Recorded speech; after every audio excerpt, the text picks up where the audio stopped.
Gary Justice and Aaron Brown. Steve Rabel, sports, and Harry Wappler, weather. Live from the newsroom in Seattle, this is KIRO News at 7.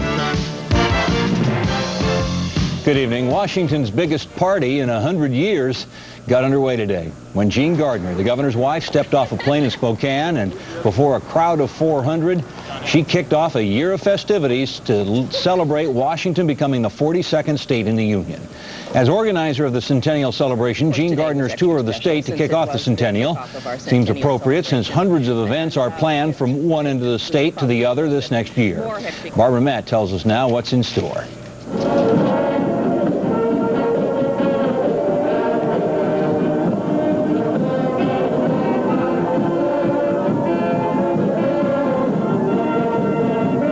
Ladies and gentlemen, children and students, let the celebration begin.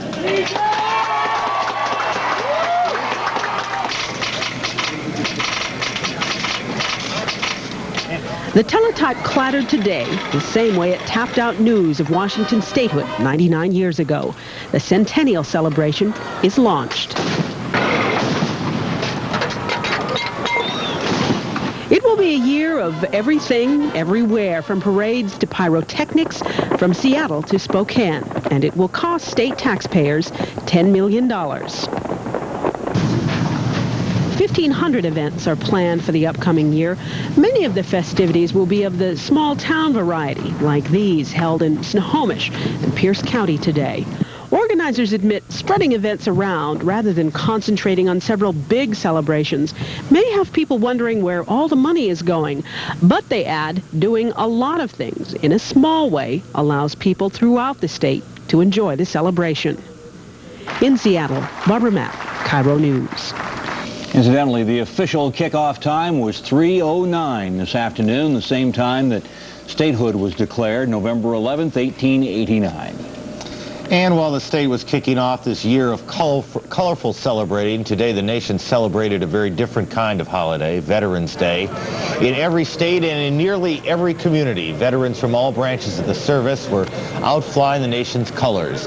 The ceremony at Washelli Cemetery in Seattle was a traditional remembrance to the war dead, as well as a salute to those who survived their war service. And the president placed a wreath on the tomb of the unknown soldier for the last time as president of the United States today. The visit to Arlington National Cemetery was followed by a trip to the Vietnam War Memorial in Washington. The president and the first lady placed a written message at the wall, something which has become a tradition at the memorial. And today, during the Veterans Day address, the president called the Vietnam War a just cause. Meanwhile, Air Force jets screamed over Snohomish County this morning in tribute to a fallen pilot.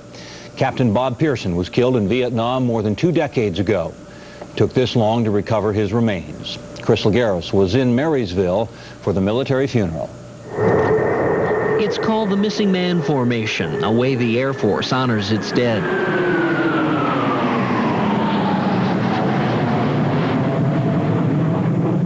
Captain Bob Pearson has been missing for 21 years. He was on a mission over North Vietnam in June of 1967 when his fighter collided with another American plane. Pearson's fate unknown until the Vietnamese returned his remains last summer.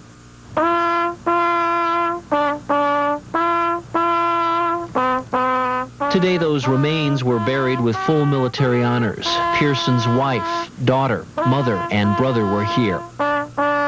For years, his family has waited and wondered what happened. Pearson was presumed dead, but there was no proof. The service today, the flags gently folded and handed over, meant much to Pearson's mother.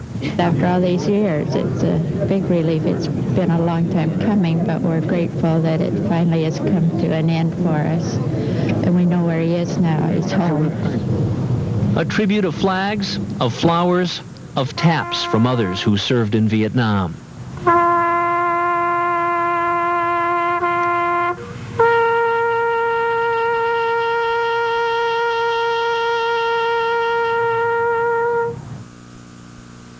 In Marysville, Chris Lagueros, KIRO News.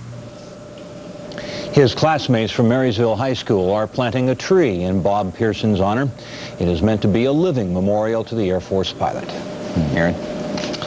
Still ahead tonight, the biggest escort agency prostitution bust in the Seattle area. Also tonight, the video story of a fire that spread to 3 alarms in the Duwamish area. And a little bit later on, Procacino goes in search for a really scary movie. Is it on yet? No. Isn't it irritating when you want tomorrow's weather forecast, Is it on yet? No.